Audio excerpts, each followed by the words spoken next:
অন্যের জন্য শুভ কামনা করলে এটা ফিরে নিজের দিকে আসে, এটা খেয়াল রাখেন। এটা একটা লাইফ হ্যাকস শেয়ার করতেছি, আজীবন কাজে লাগবে। অন্যের জন্য যেটাই ভালো কামনা করবেন এটা ঘুরে আপনার দিকে আসবে। অনেকে বলে হুজুর ওর জন্য দোয়া করে আমার কি লাভ? নিজের জন্য আল্লাহ আমারে মাফ করে দাও, আল্লাহ আমারে সমৃদ্ধি দাও, আল্লাহ আমার বেতন বাড়াও, আল্লাহ আমার ব্যবসায় বরকত দাও, আল্লাহ আমার ছেলেরা হাফেজ বানাও, আল্লাহ আমার বউ, আল্লাহ আমার মেয়ে, আল্লাহ আমার আমার আমার সব আমার ভালো আপনি চাচ্ছেন নিজের জন্য, অন্যদের জন্যও চান।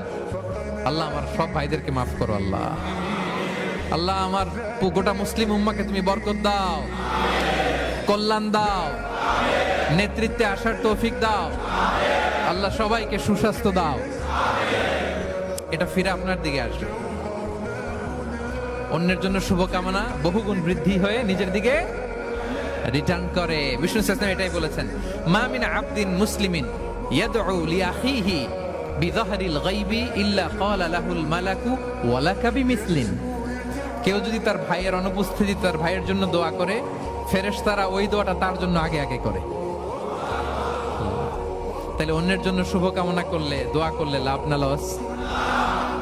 ধরেন আমি মোশাররফ ভাইয়ের জন্য দোয়া করলাম যে আল্লাহ মোশাররফ ভাইকে তুমি সুস্থ করে দাও, তখন ফেরেশতারা বলে আল্লাহ যিনি দোয়া করতেছে তার যদি কোনো রোগ বালাই থাকে আগে তারে সুস্থ করে দাও।